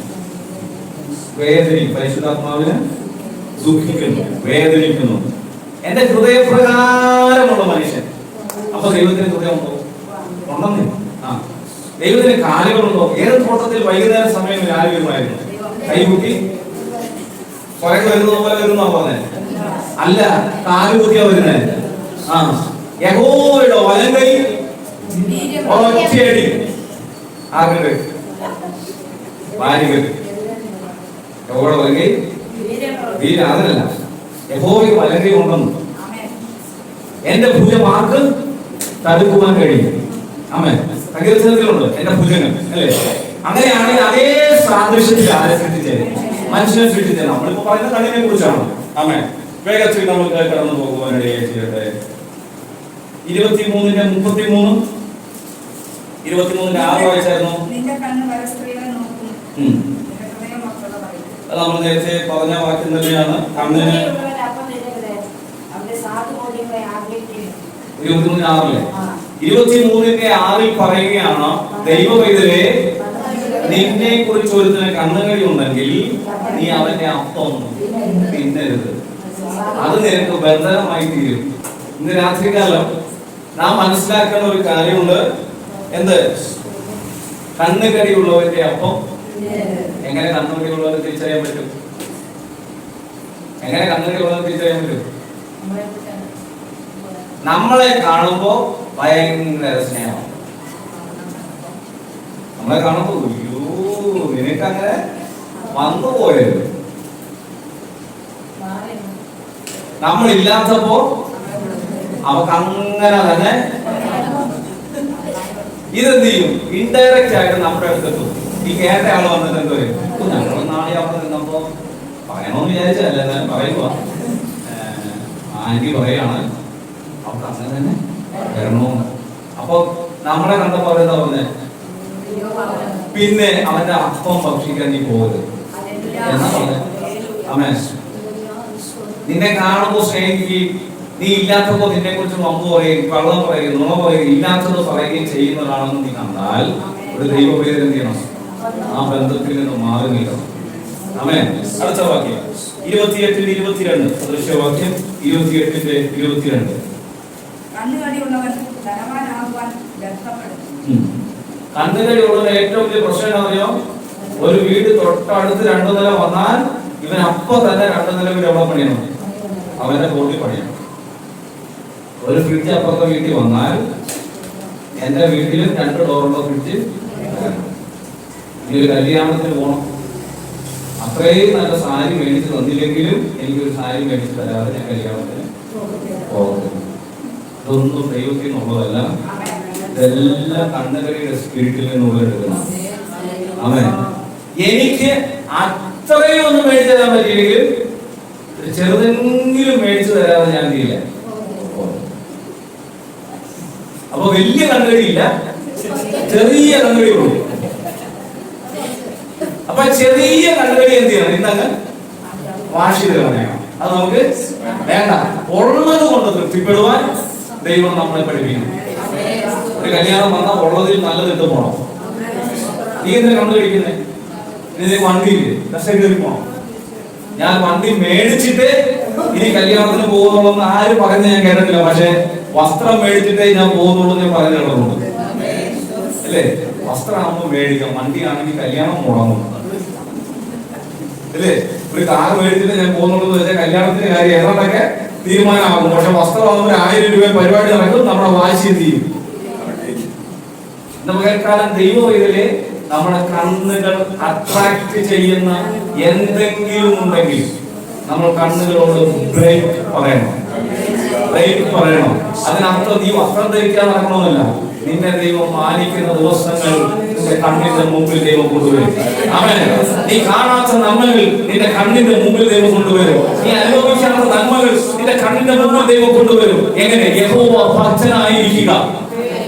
ദൈവ ശബ്ദം കേൾക്കുന്ന ഒരു ദൈവ പൈതലിന് ഒന്നിനും മുട്ടുണ്ടാകുകയില്ല. ആമേൻ. സഭാപ്രസംഗി 2:10. കണ്ണിന് ആഗ്രഹമുണ്ടോ? എന്റെ കണ്ണ് ആഗ്രഹിച്ചതൊന്നും ഞാൻ അതിനെ നിഷേധിച്ചില്ല. ഞാനൊരു കാര്യം ആഗ്രഹിച്ച എന്ത് ചെയ്യുള്ളൂ? അതും കൊണ്ടേ ഞാൻ കണ്ടത് ശരിയാണെങ്കിൽ ഞാനത് മേടിക്കും. ഞാൻ അന്ന് നോട്ടം വെച്ചതാ, ഇന്ന് വരെ മേടിക്കാൻ പറ്റിയിട്ടില്ല. വഴികൂടെ പോയപ്പോഴേ ബസ്സിരുന്നപ്പോഴേ ഞാൻ അന്ന് നോട്ടം വെച്ചത്. വായിച്ചേ. ഞാൻ ഒന്നും നിഷേധിച്ചില്ല. അവിടെ പറയുന്ന അർത്ഥം വേറെയാണെങ്കിലും നമ്മൾ ആ വാക്യം പറയുന്നത് എന്തിനെ ആസ്പദമാക്കിയാണ്? നമ്മുടെ കണ്ണിന് ആഗ്രഹമുണ്ട് എന്നുള്ളതിനെ ആസ്പദമാക്കിയാണ്. ആമേൻ. എന്നാൽ 2:14 എന്താ പറയുന്നത്? സഭാപ്രസംഗികൾ 2. ഹലോ, എല്ലാവർക്കും തന്നൊക്കെയോ തലയില. പക്ഷെ ജ്ഞാനിയുടെ ജ്ഞാനം എവിടെയാ? ബുദ്ധിയിലാണ്. അല്ലേ? ജ്ഞാനിയുടെ ജ്ഞാനം എവിടെയാ? കണ്ണിലാണ്, ചെവിയിലാണ്. എവിടെയാ? തലച്ചോറില്ലേ? അപ്പൊ ജ്ഞാനിയുടെ തലയിൽ കണ്ണെന്ന് പറയാൻ അർത്ഥം, അവൻ ബുദ്ധിയുള്ളവൻ. അവൻ നോക്കി കണ്ടേ ഓരോ ഗതിയുള്ളൂ. അവൻ നോക്കി കണ്ടേ ഓരോ ഗതിയുള്ളൂ. അവൻ ബുദ്ധിയുള്ളവൻ. അവൻ നോക്കി കണ്ടേ ഓരോ ഗതിയുള്ളൂ. അവൻ ജ്ഞാനിയുടെ തലയിൽ കണ്ണെന്ന് പറയാൻ അർത്ഥം, അവൻ ബുദ്ധിയുള്ളവൻ. അവൻ നോക്കി കണ്ടേ ഓരോ ഗതിയുള്ളൂ. അവൻ ഒരു ദൈവത്തിൽ എങ്ങനെയായിരിക്കണം? നോക്കിയും കണ്ടും ചെയ്യുന്നവനായിരിക്കണം. ഒരു കാര്യം കേൾക്കുമ്പോൾ അവന്റെ ബുദ്ധിമണ്ഡലത്തിലെ കണ്ണു തുറക്കപ്പെടണം. അത് ചെയ്താൽ അബദ്ധമാണോ, അത് ചെയ്താൽ നല്ലതാണോ ആപത്താണോ എന്ന് ആര് തിരിച്ചറിയണം?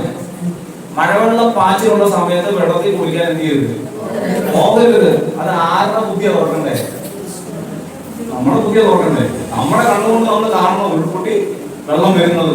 അത് വരുമ്പോ ഓടാൻ പറ്റുമോ? ഇല്ല. വഴുക്കലുള്ള ഭാഗത്തൂടെ പോയാൽ വീഴുമെന്ന് നിന്റെ ബുദ്ധിയുടെ കണ്ണുകൊണ്ട് നീ കാണണം. അവിടെ തെന്നലുണ്ട്, ചവിട്ടിട്ടാണോ പറഞ്ഞേ? തെന്നി കിടക്കുന്ന ഒരു പ്രതലം നിങ്ങൾ കാണുന്നത് ചവിട്ടിട്ടാണോ? അല്ല, ബുദ്ധിയുടെ കണ്ണുകൊണ്ട് കാണുന്നേ. നിങ്ങൾക്ക് ഒരു വള്ളി പിടിച്ച് അപ്പുറത്ത് പോകണം. ഒരു പാലം ക്രോസ് ചെയ്ത് ചെയ്യണം. ഒരു വള്ളി പിടിച്ച് ഒരു സൈഡിൽ നിന്ന് അപ്പുറത്തെ സൈഡിലേക്ക് പോകണം. നിങ്ങൾക്ക് പിടിക്കാൻ തന്നിരിക്കുന്ന വള്ളിയുടെ ബലം നിങ്ങൾ നോക്കൂല്ല. പിടിച്ചു നോക്കുവോ? കണ്ണുകൊണ്ട് നോക്കിയിട്ട് ബുദ്ധി തിരിയുവോ? 10 പേര് നിൽക്കുവാ, നിങ്ങൾ 10ാമതാണ് നിൽക്കുന്നത്. ഓരോരുത്തർ കയറി പോവാ. നിങ്ങൾ അകലെ നിന്നുകൊണ്ട് അവിടെ ചെല്ലുന്നത് വരെ അതിനെപ്പറ്റി ആലോചിക്കാതിരിക്കുവോ? ബലമുണ്ടോ? ഇത് പിടിച്ചാ പൊട്ടുവോ? പോകുന്നോ? മര്യാദയ്ക്ക് പോകുന്നുണ്ടോ? ഇതെല്ലാം ആര് ശ്രദ്ധിക്കും? നമ്മുടെ ബുദ്ധിയെ കണ്ണുകൊണ്ട് നമ്മൾ ഇതെല്ലാം നമ്മുടെ ബുദ്ധി നമ്മുടെ കണ്ണിനോട് നോക്ക്. കാല് വെക്കുന്നുണ്ടോ നോക്ക്, കൈ പോകുന്നുണ്ടോ നോക്ക്, കൈ ബലത്തോടെ പിടിക്കുന്നുണ്ടോ നോക്ക്. അപ്പോ നമ്മുടെ ബുദ്ധിക്ക് ഒരു കണ്ണ് ദൈവം ഇരിക്കുന്നു. തലയുണ്ട്. യെശയ്യാ പ്രവചന പുസ്തകം 6:10. ചിലത് കാണുന്നുണ്ടെങ്കിലും കാണുകയോ ചെവി കൊണ്ട് കേൾക്കുകയോ ഹൃദയം കൊണ്ട് ഗ്രഹിക്കുകയോ മനസ്സിലേക്ക് സ്വയം പ്രാപിക്കുകയോ ചെയ്യാതെ നീ അവിടെ ഹൃദയം കളിപ്പിക്കുകയും അവിടെ ചെവി മന്ദമാക്കുകയും അവിടെ കണ്ണ് അടച്ചുകളയുകയും ചെയ്യുക. കണ്ടോ? കണ്ണുണ്ട്, എന്ത് ചെയ്യുന്നില്ല?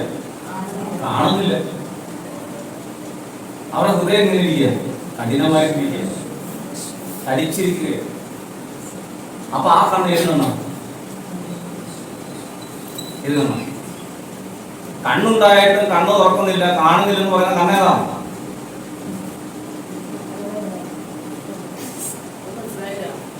ഒന്നുകൂടെ വായിക്കും.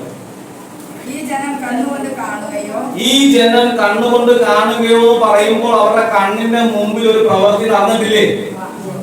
ഇല്ലേ?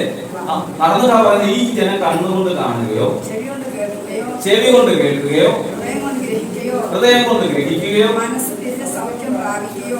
സൗഖ്യം പ്രാപിക്കുകയോ ചെയ്യാതെ ഇരിക്കേണ്ടതിന്. അപ്പൊ നമ്മൾ പറയത്തില്ല ഒരു അവിശ്വാസിയുടെ കണ്ണ് തുറക്കണമേ എന്ന് നമ്മൾ പ്രാർത്ഥിക്കാറില്ലേ? പ്രാർത്ഥിച്ച അടുത്ത സെന്റൻസിൽ എന്താ പറയുക? കർത്താവേ അവരുടെ ഹൃദയത്തെ എന്ത് ചെയ്യണം? തുറക്കണം. അവരുടെ ഹൃദയ കണ്ണ് എന്ത് ചെയ്യണം? പ്രകാശിക്കണം. അപ്പൊ ചിലതൊക്കെ നമ്മൾ ഇത്രയൊക്കെ കണ്ടിട്ടും അവൻ പഠിച്ചില്ല, അല്ലേ? ഇത്രയൊക്കെ കണ്ടിട്ടും അവള് പഠിച്ചില്ല. അങ്ങനല്ല, അവരുടെ ഹൃദയ കണ്ണ് തുറക്കാതെ അവർക്ക് എന്ത് ചെയ്യാൻ പറ്റില്ല? ഇത് ഗ്രഹിക്കാനും കാണാനും കേൾക്കുവാനും പറ്റത്തില്ല. എന്തോരം വചനം കേട്ട ആൾക്കാരാണ്, എന്നിട്ടും ഇനിയും അവരെന്ത് ചെയ്തിട്ടില്ല? മനം തിരിഞ്ഞിട്ടില്ല എന്ന് പറയുന്നതിന് അർത്ഥം എന്താ? അവരുടെ ഹൃദയ കണ്ണ് തുറക്കാൻ നാം പ്രാർത്ഥിക്കണം. ഹൃദയത്തിന് ഒരു കണ്ണുണ്ട്, അത് തുറന്നവർ മാത്രമേ ഇന്ന് ആലയത്തിനകത്തുള്ളൂ, അല്ലേ? ഹൃദയ കണ്ണ് തുറക്കാത്ത ആരെങ്കിലും ഇവിടെ വന്ന് ഇരിപ്പുണ്ടോ? ഇല്ല.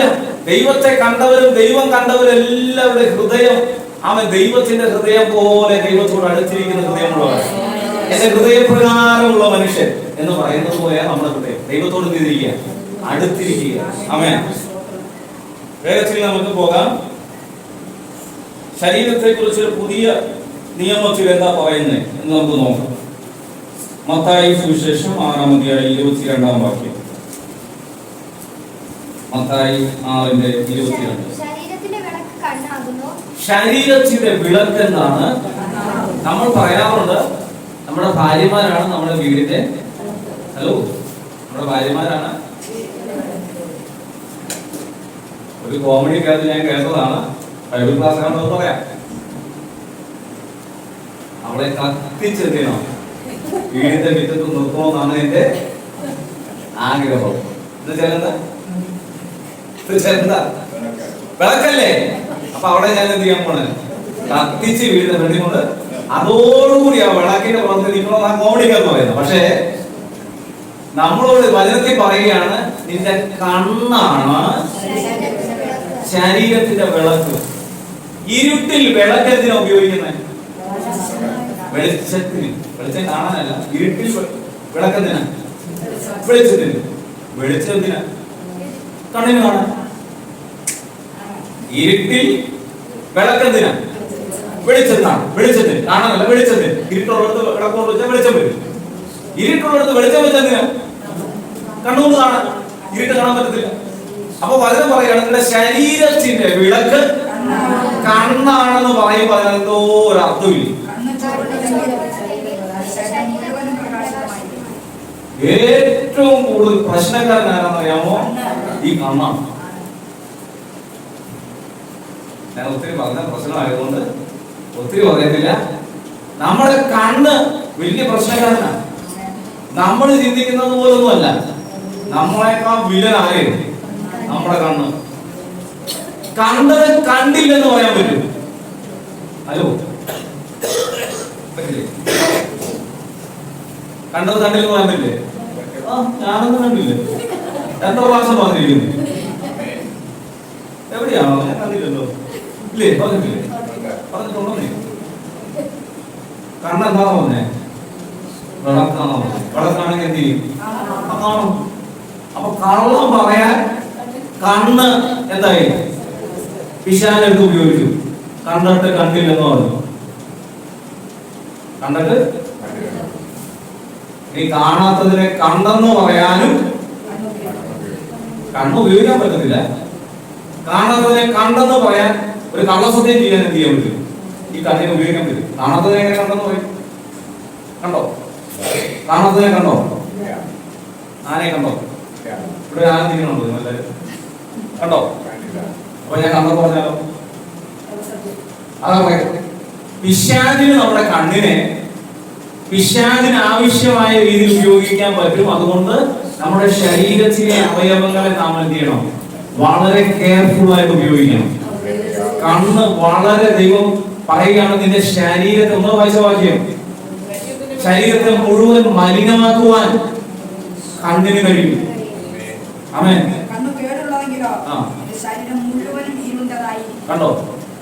നമ്മൾ പ്രത്യക്ഷത്തിൽ നമ്മുടെ ശരീരത്തിൽ എന്ത് ബുദ്ധിമുട്ടുണ്ടെന്നോ എന്ത് ഭാരമുണ്ടെന്നോ മറ്റുള്ളവർക്ക് ആർക്കും അറിയത്തില്ലെങ്കിലും നമ്മുടെ കണ്ണ് നമ്മളെ ചതിക്കത്തില്ല. ശരിയല്ലേ? നമ്മൾ കണ്ടത് ആരോട് പറഞ്ഞില്ലെങ്കിലും നമ്മൾ കാണാത്തത് ആരോട് പറഞ്ഞാലും നമ്മുടെ കണ്ണ് നമ്മളെ ചതിക്കുന്നത് ആർക്കറിയാൻ പറ്റുള്ളൂ? നമുക്ക് തന്നെ അറിയാൻ പറ്റുള്ളൂ. അതുകൊണ്ടാണ് കോടതി ചെല്ലുമ്പോൾ പറയുന്നത് ഇങ്ങനെ നീട്ടും. എന്ത് കോടതിയിലെ നിയമപുസ്തകം നീട്ടിട്ട് പറയും, ഇതൊക്കെ പറയും, നിങ്ങൾ എന്തില്ല, കോടതി സത്യം മാത്രമേ പറയത്തുള്ളൂ. ഇപ്പൊ അത് പഠിപ്പിച്ചുകൊണ്ട് വന്നിരിക്കുന്ന വക്കീലെന്താ? നീ കണ്ടില്ല എന്ന് പറയണോ? അവൻ കണ്ടതാ, പക്ഷെ അവനോട് വക്കീൽ വന്നിരിക്കുന്നുണ്ട്. അവൻ സത്യം ചെയ്തെന്താ? സത്യം പറയാന്ന് സത്യപ്രതിജ്ഞ എടുത്തിട്ട് കള്ളം പറയും. അപ്പം ആരെ മലിനമാക്കാൻ പറ്റും?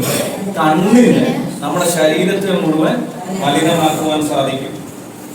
അടുത്ത 2 വാക്യം കൂടെ വായിക്കാം. 18-ാം അധ്യായം, മത്തായി സുവിശേഷം 18-ാം അധ്യായം 9-ാം വാക്യം.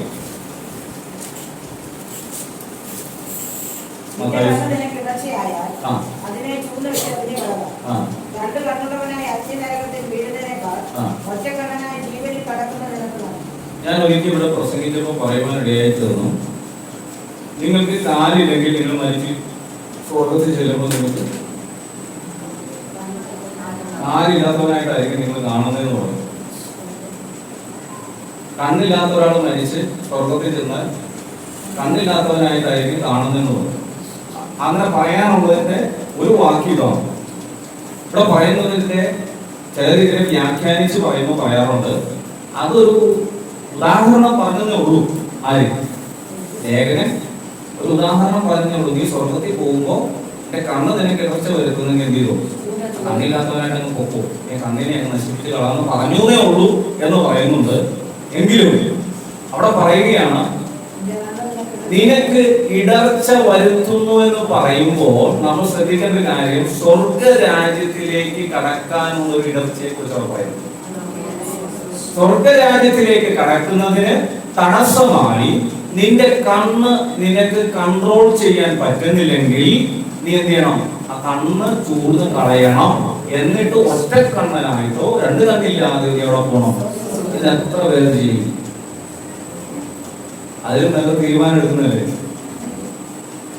ഈ കണ്ണു കുപ്പി പൊട്ടിച്ചിട്ട് തിരിച്ച് ഞാൻ നിങ്ങളെ വീട്ടിൽ കൊണ്ടാക്കേണ്ട അവസ്ഥ വരുന്നതിന് നല്ലത്. ഹലോ ഉണ്ടോ? കണ്ണു കുത്തി പൊട്ടിച്ചിട്ട് കൈ പിടിച്ച് അവിടെ കൊണ്ട് വിടുന്നതിന് നല്ലത് ഒരു പുതിയ തീരുമാനം എടുക്കുന്നല്ലേ. ഞാൻ എന്റെ കണ്ണുമായ ഒരു നിയമം ചെയ്യുന്നു. എന്ത് ചെയ്യുന്നു? റീൽസ് ഒക്കെ എന്ത് ചെയ്യാൻ പോവാ? നിയമങ്ങൾ ഉപേക്ഷിക്കാൻ പോവാണ്. പിന്നെന്ത് ചെയ്യാൻ പോവാണ്? ഫേസ്ബുക്ക്, വാട്സപ്പ് ഒക്കെ നമ്മൾ എന്ത് ചെയ്യാൻ പോവാണ്? ആവശ്യത്തിന് മാത്രം ഉപയോഗിക്കാൻ പോവാണ്. പിന്നെ TV നമ്മള് ആവശ്യത്തിന്. ഒരു കാലത്ത് ബന്ധുസാറ് വീട്ടിലൊന്നും ഇല്ലായിരുന്നു കേട്ടോ, TV ഒന്നും ഇല്ലായിരുന്നു. അങ്ങനെ ഒരു കാലത്ത് ചെറിയ രീതിയിലൊക്കെ ഞാൻ ജീവിച്ചതാണ് അമ്മ. പക്ഷേ സാധാരണ പെട്ടി എന്നൊക്കെ പറയുന്ന പെട്ടിയായിരുന്നു അത്. എന്നാൽ ഇന്നത്തെ കാലഘട്ടത്തിൽ ഇതൊക്കെ പ്രാവർത്തിയാക്കിയ ഇച്ചിരി പാടാം. കാരണം നമ്മുടെ ഇന്നത്തെ തലമുറയുടെ ഇന്നത്തെ ജീവിത ശൈലി ഇതിനോട് ഇഴകിപ്പോയിരിക്കുകയാണ്. ആമേൻ. മാർക്കോസിന്റെ സുവിശേഷം 9-ാം അധ്യായത്തിൽ 47-ാം വാക്യം നമ്മളോട് ഒരു ആഹ്വാനം ചോദിക്കുകയാണ്. നിന്റെ കണ്ണ് നിനക്ക് ഇടർച്ച വരുത്തിയാൽ അതിനെ ചൂന്നുകളക. ഒറ്റക്കണ്ണനായി ദൈവരാജ്യത്തിൽ കടക്കുന്നത് രണ്ടു കണ്ണുള്ളവനായി അഗ്നിനരകത്തിൽ വീഴുന്നതിനേക്കാൾ നിനക്ക് നല്ലത്. അവരുടെ പുഴു ചാകുന്നില്ല, തീ കെടുന്നതുമില്ല. എല്ലാവരും തീ കൊണ്ട് ഉപ്പിടും. ഉപ്പ് നല്ലത് തന്നെ, കാരമില്ലാതെ പോയാലോ എന്തോന്നിനാൽ അതിന്റെ രസം വരുത്തും. ഇന്ന് രാത്രികാലം ഒരു പുതിയ തീരുമാനത്തിന് എത്ര പേർ ഒരുക്കമാണ്? സാമൂഹിക കണ്ണുകളെ അങ്ങനെ കാര്യങ്ങളിൽ ഞാൻ തരുന്നു. കണ്ണുകൾ വരച്ചാട്ടെ. പ്രാർത്ഥിക്കുവാൻ പോവുകയാണ്. പ്രത്യേക ദൈവസന്നിധിയിൽ പകർന്നാട്ടെ. അതുകൊണ്ട് കണ്ണു ദൈവത്തിന്റെ ദാനമെന്നും ഇത് ദൈവത്താൽ സൃഷ്ടിക്കപ്പെട്ടതുമെന്നും കണ്ണു മനസ്സിലാക്കി വിശുദ്ധിയോട് വിശ്വസ്തനായി ജീവിക്കുവാൻ തീരുമാനമെടുക്കാം. ഇന്ന് രാത്രി ക്രിസ്തുവിനുള്ളത് കാണുവാൻ, ദൈവിക ദർശനങ്ങൾ കാണുവാൻ, നമ്മുടെ ഹൃദയ കണ്ണുകൾ തുറക്കുവാൻ, ഹൃദയ ദൃഷ്ടി പ്രകാശിക്കുവാനിടയായി തീരട്ടെ. ലോകത്തിന്റെ മോഹത്തിൽ അല്ലെങ്കിൽ കണ്ണിന്റെ അധികാരം വിട്ടുകൊടുക്കാതെ ആത്മാവിനാൽ ജീവിക്കുന്ന ഒരാത്മനിയന്ത്രണത്തിലായി തീരുവാൻ ഇന്ന് രാത്രികാലം നമ്മളെ തന്നെ ദൈവകാര്യങ്ങളെ സമർപ്പിച്ചാണ്. ചുരുക്കം വാക്കുകൾ കൊണ്ട് കണ്ണുകളെ കുറിച്ച് നാം ചിന്തിച്ചല്ലോ. ഇന്ന് രാത്രിയിൽ ഞങ്ങളെ സമ്പൂർണ്ണമായി സമർപ്പിക്കുന്നു. നമ്മുടെ ഒരു തരം ശക്തിയോട് ചേർത്ത് വെച്ചുകൊണ്ട് എന്ന രാത്രിയിൽ ഒരു പുതിയ തീരുമാനത്തിലേക്ക് എത്തുകയാണ്. ഇന്ന് രാത്രി ഞങ്ങളുടെ കണ്ണുമായി ഞങ്ങളൊരു തീരുമാനം ചെയ്യുന്നു. അങ്ങയുടെ ഹിതമല്ലാത്തത് ദർശിക്കുവാൻ, ദൈവികമല്ലാത്തത് കാണുവാൻ ഞങ്ങളുടെ നഗ്നനേത്രങ്ങൾ കൊണ്ടിടയാകരുത്. ഇന്ന് രാത്രി ഞങ്ങളെ സമ്പൂർണ്ണമായി സമർപ്പിക്കുന്നു. ഉച്ചമുതലുള്ള ദൈവസന്നിധിയിൽ സമർപ്പിച്ചു പ്രാർത്ഥിക്കുകയാണ്. ഞങ്ങളുടെ ഹൃദയ കണ്ണുകൾ തുറക്കപ്പെടട്ടെ. ആത്മീക ദർശനങ്ങൾ, വെളിപ്പാടുകൾ, ദർശനങ്ങൾ കാണുവാൻ തക്കവണ്ണം ഭൂമിയുടെ കണ്ണുകൾ തുറക്കപ്പെടുവാൻ തക്കവണ്ണം ഇന്ന് രാത്രി ഞങ്ങളെ അനുഗ്രഹിക്കേണ്ടതിന് ഞങ്ങൾ അങ്ങോട്ട് പ്രാർത്ഥിക്കുന്നു. ഓൺലൈനിലൂടെ ഞങ്ങളെ കാണുന്നവരെയും കർത്താവിന്റെ കരങ്ങളിൽ ഞങ്ങൾ സമർപ്പിച്ച് പ്രാർത്ഥിക്കുന്നു. പ്രാർത്ഥന കേട്ടതിനായി സ്തോത്രം. യേശുവിൻ നാമത്തിൽ തന്നെ.